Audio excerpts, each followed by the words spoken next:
It always goes that way. Yeah, well, you know what? We had to have at least the one technical difficulty. I don't know why I always think that it's gonna stop, like it's just gonna finish and then not replay, but it always does that. So Merry Krampus to you, my daughter. Merry Krampus, father. Yes. Have you ever seen Krampus footage? I have seen Krampus the movie more times than I can count. Well, no, I'm talking like not the movie. I'm talking about the real thing, like when you're over in Sweden and Norway and the Germanic and Nordic places where they do celebrate Krampus. Well, I've seen all the photos when I was researching the background. And I was watching something the other day. Oh, the new the new movie with The Rock and Chris Evans. Krampus is that too. The red one, I think it's called. It's a Christmas themed movie. Right. And so there was Krampus in that. But I love because Krampus the movie tells the story of Krampus. So I've never seen it. I think it's awesome. Mom has a tradition of watching it every year. So when I would go to her place when she didn't live on the other side of Ontario to me, I would watch it with her. However, I don't like driving Ajax anymore. Like the whole story of Krampus is in the movie, and I love it. I think it's amazing.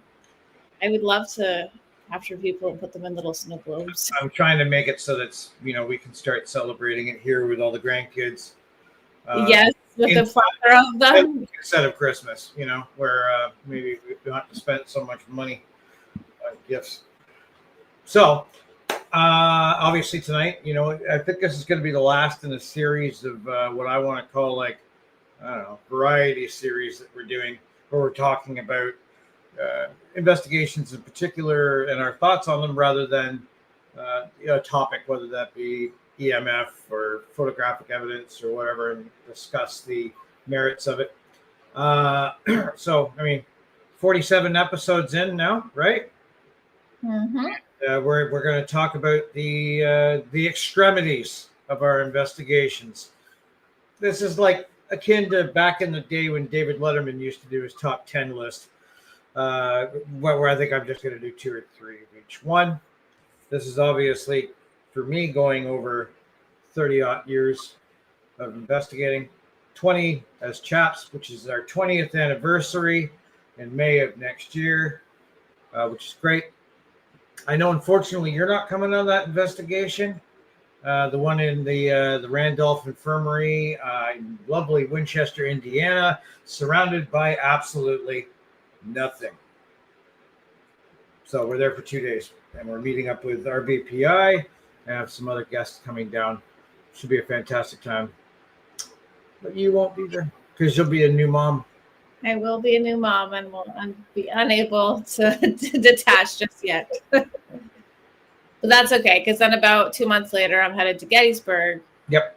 And so that's the other thing is I had to kind of make a decision because, not that it's a huge deal to abandon your newborn, but two big long trip, but 2 longer than a weekend trips over such a short period of time would probably not be ideal in the new mom life. So, I figured the Chaps reunion would probably not, they're arguably both very exciting, but I think the Chaps reunion would be better for me exposure wise, because I actually haven't really met anyone from the Chaps family for the most part, aside from a lot of we've done video calls occasionally, and I'm active in the group, but to actually get to know everyone and feel a part of Chaps family is a different feeling.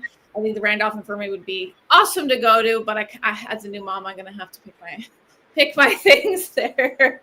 He's not old enough from something. So queuing things up here, Fiona, what category do you have first, or do you want me just to list them out? I know I have the dirtiest, longest, hottest nights. That was I was limited in characters. I couldn't list everything. I didn't know if you had any screen prompts. No, you can take it from here. I'll take it from here, right? Do we have any visitors at this moment? We have 3. Well, visitors, if you guys can see, there we go. Krampus, maybe a little more. I guess it all depends there on what seems to come up on TV shows. I'm of neither descent. Yeah. I'm boring British background. I think my parents were, well, my father was Protestant, but we weren't a religious household, so I didn't follow any particular doctrine. I only really noticed more the Krampus stuff, probably in the last year, actually. Mm-hmm. So yeah, let's just start it off with the way I've got, and I always traditionally show my notes, so you can see I'm a no BS kind of guy. See, I actually thought you wrote when you sent me the photo. I actually thought you wrote on a napkin. And here are my notes. All right. So if I can't see it, I'm middle-aged, got glasses, so I'm just going to make it up. Coldest, man. The coldest investigations. And, we've done a number of fairly cold places. I was talking to Sandy last night because remember I texted you last night, went, hey, when's the podcast? And you said tomorrow. And I was like, I haven't written anything for it yet. So, I've been advertising it for like 3 weeks. So that's on you. Well, it's the Christmas time, right? So the coldest investigations, really, I mean, two absolutely come up. You've been on one of these sites. The first site I'm going to talk about now, our greatest gag reel came out of this because one of our investigators slipped on things and broke his nose and all kinds of stuff, and he was a very animated guy. I'll see if I can post that gag reel as long as people don't get offended. That seems to be the cause. On Vetra, everybody has to be upset with things. So, Hagersville Air Force Base. We were asked to go down there. Hagersville is near Hamilton. And we had to do a couple residences that were closed. I mean, closed, is it a term? Closed? Abandoned. But they were basically PMQs for the military. I am absolutely zero shit of a lie. This was minus 40, minus 45 degrees. There are probably pictures of us online with big parkas and, the traditional Canadian woolly hat. The base itself, the wind wasn't wind. It was that dead still air, stale. And inside the hangar, airport hangars, and they gave us this little room with this little propane heater about the size of a house cat. And so we would go in there about every 30 minutes and warm our hands and go back out to this hell. Minus 45 degrees. I'm sure we all got frostbite. I definitely know Rob broke his nose. Lots of funny. There was a lot of laughing going on. To the second half, I don't know what it is about extremities when we investigated this place. 8 or 9 times we've done it. It was the Picton Air Force Base. No matter what, it was either hot as hell, or it was cold and damp, or it was freezing. When we went in November for Remembrance Day, I didn't find it atrociously cold, but it was quite wet. My shoes were not dry by the end of it. So yeah, I don't think it was because I'm pretty sure I was only wearing not a full winter jacket, but it was still quite icky. It wasn't, I don't know, but it's Picton. So I think one of the worst parts about it too is it was an entirely cement building with no window. Yeah, there's no window, so there's no insulation, so you're just cold everywhere. Right, and it was hours and hours and hours and hours of being there. Because it's large. It's a quite large building, so absolutely. You're getting away from one area, and you're still got 3/4 of the building left to investigate. We don't have any pictures uploaded, do we? Correctly? No, we don't. I can't. I have to figure out how to be able to do that myself. Okay, so the next one. There's an easy answer for this one. There's not even a close answer for this one. The hottest investigation we have ever done in the pits of hell in the great state of Virginia, beautiful state of Virginia, with great people around us, Bacon's Castle.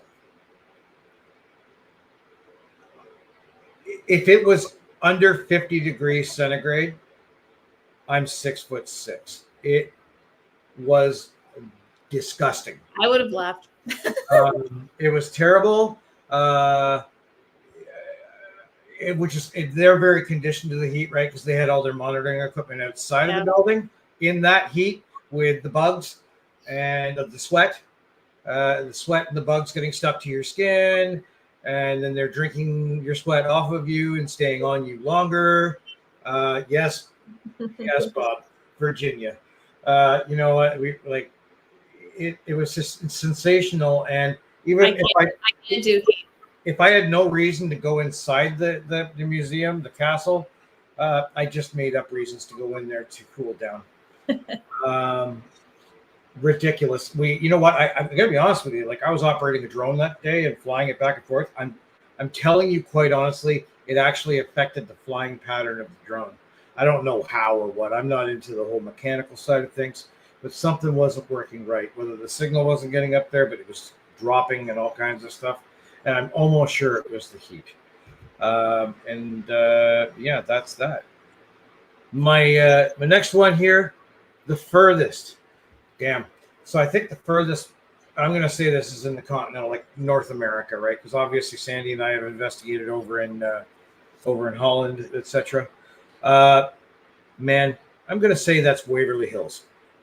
I think we drove for 16, 17 hours to get to Waverly Hills or Ashmore, Illinois, Ashmore Estates. So it was either Waverly Hills, Kentucky, or down in Louisville, Kentucky. I think SJJ is my longest. I think that's 5 hours. The rig now I think was 3.5, I think. But yeah, SJJ I think is the farthest. And that's like a long drive on the back because like you're still in Ontario, so like you don't want to stop too many times. But like that's a long ass drive. We did used to do a lot more road trips as a team. It was different. The economy was different, right? Like we've been down to see Robert a couple times in Virginia. We did St. Albans, and then we did the Bacon's Castle. But you know what it was like, a couple of years ago, right? Like the dollar just went a little bit further, and now continued. It's kind of an economical shit show happening, and it doesn't show any signs of letting up. So I think next year, I've overcommitted myself next year, but we're going to do it. I'm going to the Chaps reunion. I'm going to go to the investigation in Indiana. And Sandy and I are going to Nashville in April, which I went ahead and I thought I'm going to be I'm going to step aside from the paranormal. Let's got nothing to do with the paranormal, guys. So I'm a hero, right? I'm a hero with a credit card, which means I'm also a fool. So Sandy has been yapping about going to Nashville since we got together, right? It's been 17 years of hearing about Nashville. I've taken her all over the world. I've never taken her to Nashville. So I thought, hey, Dave, let's surprise your wife with a trip to Nashville. I hate country music, so it's probably not going to be good for me, but I say, let's do it. And then our dollar goes for a shit, right? So looks like it's going to run about $1.50 a dollar US. Should be funny. Now back to the normal paranormal stuff. Right. So of all these road trips, definitely Waverly Hills and Ashmore Estates were probably the longest we've had to drive. Going down to Virginia was also pretty long. And then Moundsville. The smelliest. Okay, at least now we can get into like stories. The smelliest investigations. Well, I'm going to say there's going to be two that really stand out as being the smelliest. Not even the dirtiest, right? It's about the smelly. It's about the stinky. Right? There was a home, and they're both residential, so I can't give it the address. But there was a home in Pembroke. So, if you can imagine, you show up as a team, right? Now, this was probably our team's fourth investigation. So this is like 2005, right? So you're fighting just to get an investigation, get some cred, so you're willing to accept everything. I think they said that their basement was really, really, really haunted. A medium told them there was a portal down there. So, right, so we get in the house and, they're high as a kite. They've got 3 or 4 bongs on the table. So already it smells of that crap. And then they're jamming with guitars. They're taking our equipment downstairs and they're having themselves a little get together. This should be really conducive to an investigation. Basement is pitch black, right? So we're just using handheld equipment. We hadn't set up any kind of DVR equipment, whatever. Not yet. We were just kind of doing like the pre-walk. Danny, after about 10 minutes down there, we're having crunchy sensations under our feet. I'm thinking, oh man, it's got a lot of stuff on the floor. And then Danny, Dan saying, was getting sick. He was starting to heave. So I flick on the light. The basement is a litter box. The whole basement is a litter box. They took litter and would shake it around the shag carpet, yummy, yummy, all over the basement, right? We were walking around in cat shit. Yeah. Literally, quite literally, crunchy little bits of poo-poo all over the place. So that was definitely one of the smelliest. We'll call that / dirtiest. 2. Yeah. Second investigation, and probably our fastest investigation. Say under 15 minutes. Sandy and I got called to a home, one of the private military homes out in Trenton by CFP Trenton. Get in there, you have a bit of a smell, a bit acrid, a tad ammonia-based smell. Place is covered, and I mean covered. It's like a humane society. There's cats and bunnies all over the place. It's cute and sweet. We're trying to be polite and pet them. We go upstairs. We're just doing a walk around to see where to put the cameras. We did have the DVR with us. We opened the door to one of the rooms that's got a little doorway in the door. That should have been a key indicator that something isn't right here. Open the door, and there's 2 mattresses on the floor that are being used as pee pad soakers. The animals were trained to go pee on these mattresses, which would then soak. And when we opened that door, the waft of scent came out. Sandy threw up on the spot. Like it was like making your eyes go. I went downstairs. We had exchanged several amounts of words with the owner of the home. Why anybody would be okay with you going up there is beyond me. Right. I just feel if hopefully I mean, I don't really care if they watch this, but I just feel like if I had a part of my home that was as atrocious as that, I wouldn't want people I would hide that from people. I would be embarrassed and not bring people into it. There's worse. I was going to cross a story later on, and I'll tell it now just because it's disgusting. We'll call this smelliest, dirtiest, and biggest letdown. So we've had a couple investigations where basically the people don't like what we say to them. I don't think your place is haunted. I think this. And, threaten legal. This one actually had a lawyer contact us because we had a video up of it, even though they signed release paperwork. But a family said that their kids were getting into very dark and gothic tones. And when we went there, we talked to them, and they had said that they went down to the local park every night and were followed by a group of druids who would be around in a big circle. And they would pull out their stones and draw, the corners and whatever. I'm kidding. Well, the druids and Wiccan aren't really the same pantheon, so I don't know what you're getting. You're getting everything mixed up. They're basically reading little legends of everything. And they're talking about this with their 13-year-old daughters, who are then thinking, this is cool as shit. And they're worried about their kids. Okay, fine. So this is why we go out to visit the home. We go to visit the home. A huge clunkings of black mold on the walls. That was pretty. There was a person that was stuck in the bedroom that wouldn't leave the bed. You couldn't turn on the light. You had to talk to them in the dark. Also, equally as creepy. And then we're in the basement with why do these places always have shag carpet? Are you old enough to know what shag carpet is? Right. Okay. So it's the grossest carpet in the world. It came from my, I don't know if I call it my generation, probably Robert's generation. He's a boomer. But anyway, it is the largest collection of porn. Oh, God. Magazines, videos, posters, and other assistance devices in an open concept basement that these kids go downstairs, do their laundry, and they're exposed to this crap, right? And I'm not talking about like your buddies pile up Playboys in the corner. I'm talking about I was embarrassed to be there, and I'm a pig. So, you know what? I said something to the owners of the house about it. They weren't happy about it. But I'm thinking, like, if you could only imagine how dirty and that kind of basement can get, right? And it was. There's all kinds of plates of food all over the place and whatnot. So gross. I had to throw that one in there for the dirtiest, the smelliest, but it was also a big letdown because all of our footage and the advice we gave them, we were met with a lawyer. The scariest. Moundsville and the Toronto Theatre Academy. Now, Moundsville Prison,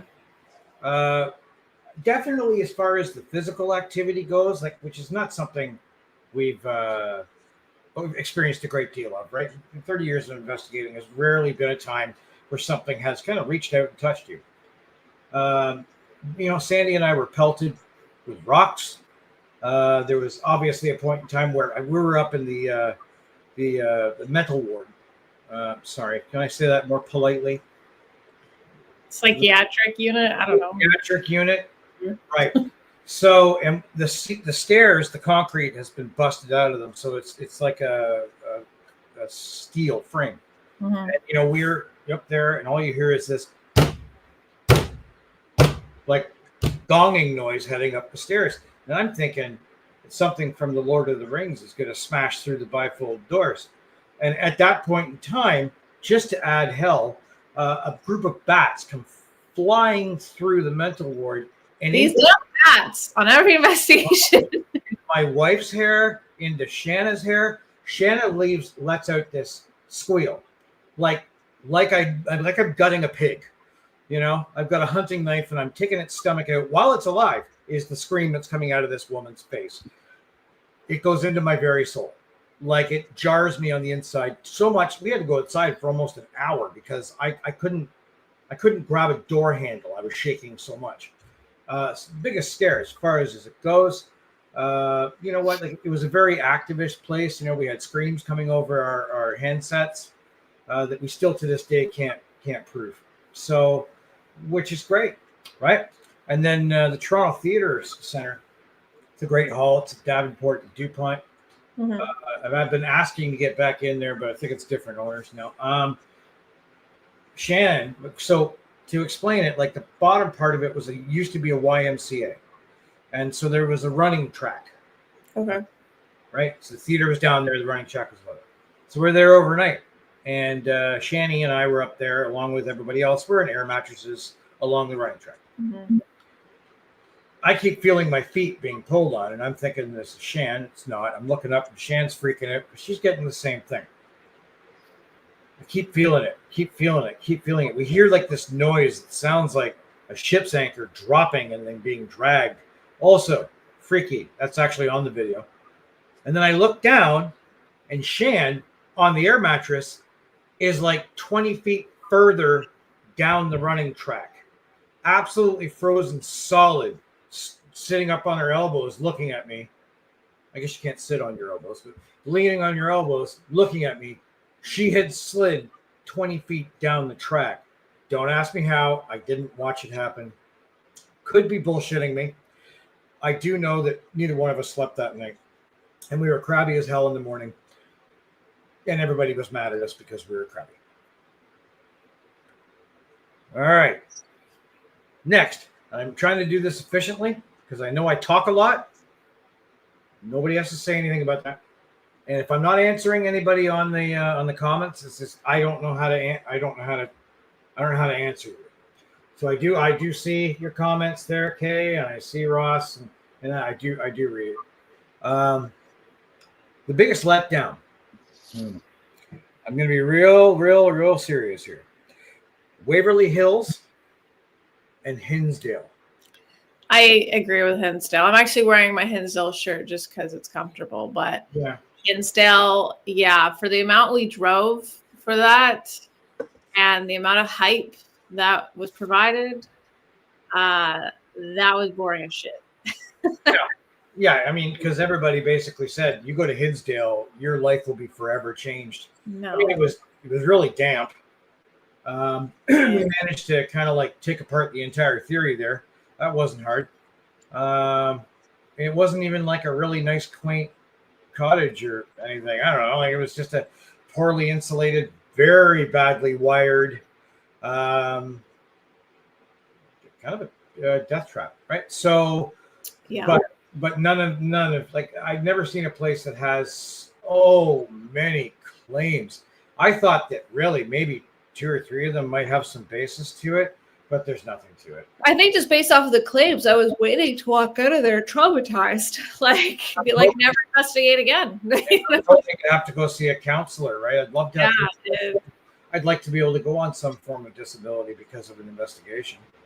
I think I had more fear shopping in the American stores the next day than I did. I was more upset by the fact that you, I, and Abby all forgot to bring a fan, and we all had to buy one, which I have the exact same model you have in your window, and everybody laughed at us because we all sleep with a fan.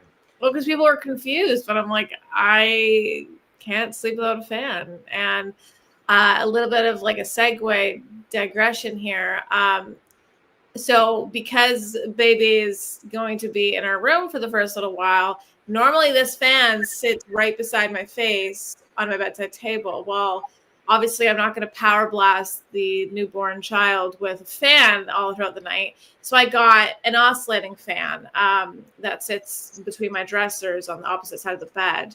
One, I didn't realize fans were so goddamn expensive now. They're like $130 for like a remotely good functioning fan. So I cheap out and get one for $45, and it literally goes. So I've been sleeping on the opposite side of my bed where Brandon's feet are so that I could actually feel some sort of breeze. Because everyone needs fans for the white noise. I need it because I sweat like crazy at night. And for the white noise, I need to be cold. I own 11 fans in my house. And my wife will tell you, because I walk into every room, I sit down to watch TV, and I turn on the fan. She hates it, but that's okay. I get sweaty easily, and it's not helping that I'm 8.5 months pregnant now. I'm extra hot. I digress. So yeah, so back at, I was probably more scared shopping in American stores and any of that than I was at Hinsdale. So I'm looking forward to going back to an American store. Frankly, we've got no variety here. How many do we have? Yeah, the snacks are definitely top tier there. Yeah. Mm-hmm. So the next one is going to be the most difficult investigation, and it's going to be hard for anybody to comply. We've done a number of jails. Making lots of noise. So we've done a lot of jails, and one of the popular things to do up here, of course, with a lot of jails is turn them into like restaurant, hotel, and bar. Coburg Jail. Coburg Jail. The Coburg Jail, we did that with cops. They brought us in. We did it a couple times. And one night we set it up so we were all going to stay there. But they decided they're going to make it an evening of paranormal. They brought in a bunch of wackadoo mediums and whatever. And Coburg's full of them. I'm in, because I live in Coburg, I'm in a local group, and there's always ghost tours and night tours and all these being advertised. It's full of it, so that makes sense. Right. But the Coburg Jail, the owners decided to have their private party and get drunk, and all their people got drunk. Now, of course, it's really like you're trying to put, we had 3 DVRs there that night, so we had about 24 cameras. We didn't have decent systems at that point in time, so they're all hardwired. And it took us probably 3.5, 4 hours just to set up all the cameras. And then every piece of evidence we might have gotten were killed because she's walking around with her friends, drinking wine, splashing everywhere, hollering and screaming, and ruined it all. Every single time we do anything that's connected to a bar, it just is that way. Who we got left here? Fiona says we got 2 of you guys that have stuck around. We have 4 right now. 4? Okay, where are y'all 4? Is it Anybody still with us? Speak up. What did you, when you investigated Coburg Jail, was that before it turned into the hotel? No, it was a hotel / bar / restaurant. Tracy. Yeah, right. I've never stepped foot in it. I've been for 2 years now, and I've never found a need to go there. No, you know what? I almost won't do anything that's attached to any form of eating establishment or bar. Like I give you 30 horror. Maybe one night we'll do an episode on investigating drinking establishments. Oh, there you go. Well, I'm trying to think, because when we did the one in York Region a few years back now, same thing. There was super loud, like just constantly getting in the way of things. They suck. Yeah, they suck. So that was the most best overall. That's kind of weird. I should do this one last, but I'm going to do it now because I'm like not normal. The best overall investigations we've done, 1 and 2, 2 and 1. They're very interchangeable, and they're both very long distance. Ashmore Estates and Moundsville State Prison, or Moundsville, West Virginia State Prison. Just for myself personally, obviously, I've been doing this a couple of years. They both actually had I got the creep factor, which is what I want, right? I want to get creeped out. We got the evidence factor, and we got like the physical factor, and they both have a lot of pedigree.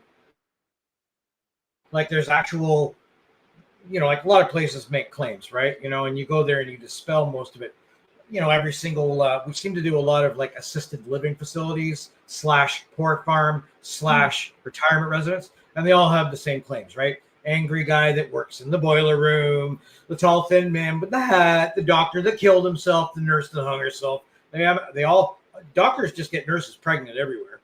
And it all seems to be from the same couple decades, and all the nurses kill themselves. So this happens everywhere. But however, at Ashmore, Robin Terry has gone quite to the extreme to make sure the, actual newspaper articles, along with the claims, as well as the fact that our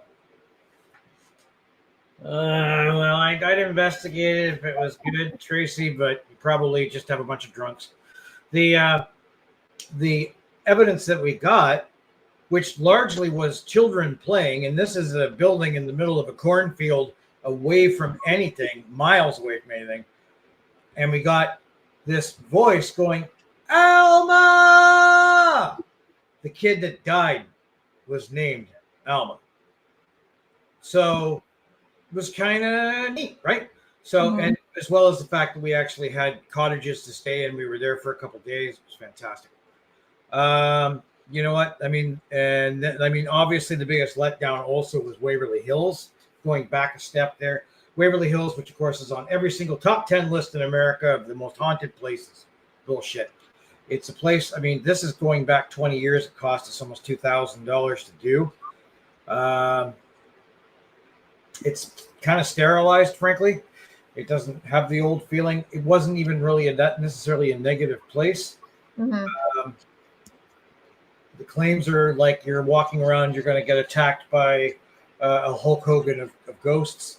It was nothing. Zero. Zip. No evidence. It was just a lot of money. And honestly, we paid for it. And then we got there and they said we didn't pay for it. And they wanted us to pay for it again.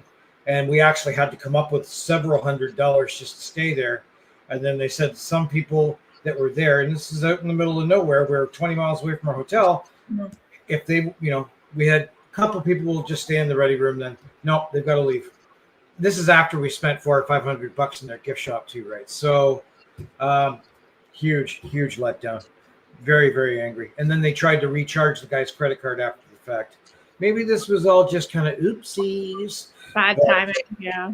Me, I don't think I've got anything pleasant to say about the place. I know everybody says it's the most amazing, and that's great. I'd see the Crescent Hotel I'd love to go to. Actually, one of my favorite episodes of Ghost Hunters was their FLIR magnification on the lockers. So the best overall, Ashmore Moundsville. We have several videos of both. I've got several videos talking about the damn places, so I'm not going to overgo it. Listen to the evidence that's on there. Biggest wow factor? That's strange because there are places like Moundsville, very gothic, right? Picton Base was also a very big wow factor.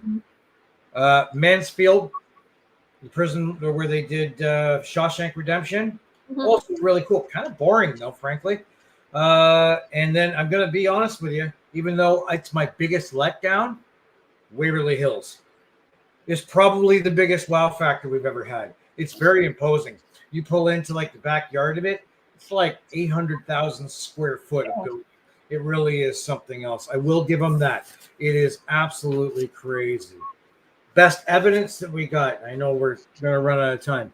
For me, Ashmore was incredible evidence, and the Sir John Johnson house. So it's repetitive. Like it's not just a one-off. Like we've been there 4 times, I think, and 3 to the 4 we've had consistent evidence. Right. It's set a trend, right? Same place, same voice, same stimulus, same time. Right?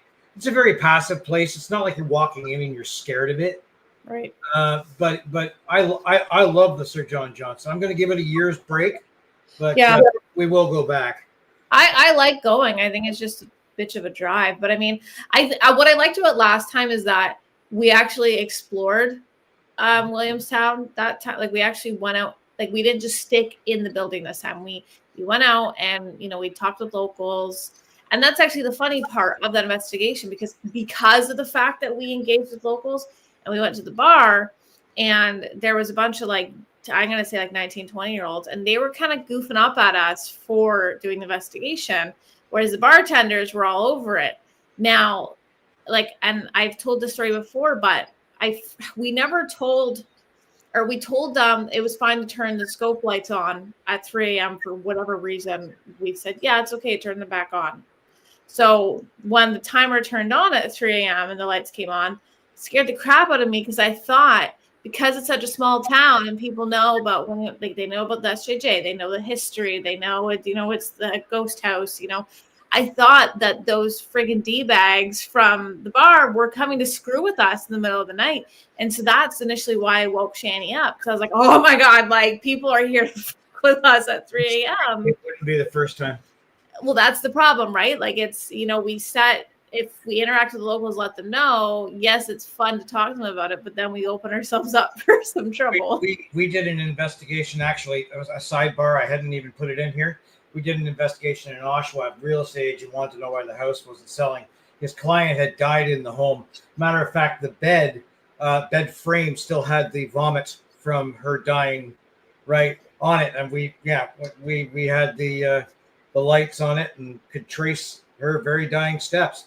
And I thought, well, this is possibly one reason why, when your black lights are coming up with all kinds of nasties. But we had the neighbors weren't happy about it, and they were coming up and putting their face in the windows as we were investigating. So we got the GF out of there, right?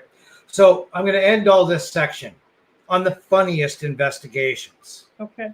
We've had a lot of funny investigations. We have a lot of funny clients, and I don't necessarily mean funny like they're funny, but I remember we did one investigation in East York. Guy was a hoarder, a very organized hoarder, but a hoarder nonetheless. He had 16 Wurlitzer, mint shape jukeboxes. I'm going to say 40,000 records. Okay. Right. But what was really weird was this situation. Get in there. He's got a football jersey on, a wig, mascara, whatever, fluorescent shorts. I don't know whether they're Birkenstocks or whatever stupid slippers you get there. The ones that look like erasers. What's the ones that everybody wears that are really ugly as sin? I don't know. Erasers? They're rubberized. The sandals. Yeah, Crocs. Those other things. They're disgusting. Anybody that wears Crocs, honestly, is probably the equivalent of a Satanist. So he's wearing that, and he's feeding us Tang and Sara Lee freezer cake. And we're all sitting on these old chairs that are rickety and falling apart.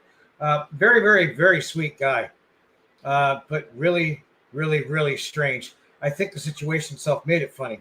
We did another investigation in the town of Listowel, and we had taken a comedian with us, a guy by the name of Vito D'Amico. Funny guy. We had KFC that night. Right. So we're in the basement, and this is a hatch basement. You know, you lift open the floor, and you get the little creepy wood stairs down there. And we're down there, and for some reason, it's happening right there and then. Right, the gas is just happening. All of us. It was uncontainable, and we have a comedian there. You know, who's like, "What the fuck is wrong with you guys?" You know, this and that. So we start creeping over to the doorway to kind of get some air. This is where things get funnier. So the guy that owns the house, who looks like the professor in Back to the Future. Okay. All right. So you got to think, you know, you're looking mid-60s, you know, crazy F-off hair. And he's wearing a pair of yellow see-through boxer shorts. So and he's got like a wife beater on, and he's sucking on like a lemon popsicle. So we're looking up the stairs, and we've got this guy's junk hanging out of his pants down at us, see-through, and he's sucking on a popsicle, staring down at us with very leering eyes as we're having gas problems in the basement. Yeah. So, unfortunately, looking up at this guy and getting that mental imagery immediately touched my funny bone. So it was absolutely continuous laughter. There was no way I could stop that, man. Like, you know, I'm looking at this guy's junk while he's sucking on a popsicle and we're farting like madmen. You know, what's funnier than that? I don't think anything else. Exactly. That is the funniest scene in the world. And that's how I end things. That's all I got to say. 42 minutes. It's probably been our quickest podcast. I don't think there's too many people that are still on. Two. Right. All right. So, guys, thank you for sticking around. Peace and all that kind of stuff. Merry Krampus. Have a haunted New Year. Merry Christmas. Happy Hanukkah. Happy Kwanzaa. I want to make sure I got everybody covered. I don't celebrate myself personally anything. I have no religious affiliation. So what else is there? At this time of year, not much. No. Have a good one. See, that's have a good one. Damn pin, right? Have a good one. So You know what? We'll see you in the new year. We're going to get some actual topic matter for the new year rather than just variety yapping. And if you guys want to message our board and say something, Merry Christmas. If you want to message our page and give us suggestions on things that we can talk about, please do. Please do. We need topic matter. You could tell I could just yammer on about absolutely zero. That's why I posted to the Chaps page. I said, listen to us. Yeah, because that's all we do. If you ask Sandy, I'm almost impossible to shut up. Yep. But you, yourself, Fiona. Hey, I've had to train myself in other directions because now I have to listen to parents talk every day on the phone. So now I have to sit there and listen. So. All right. We should probably up off. Have a great day, everybody. Bye.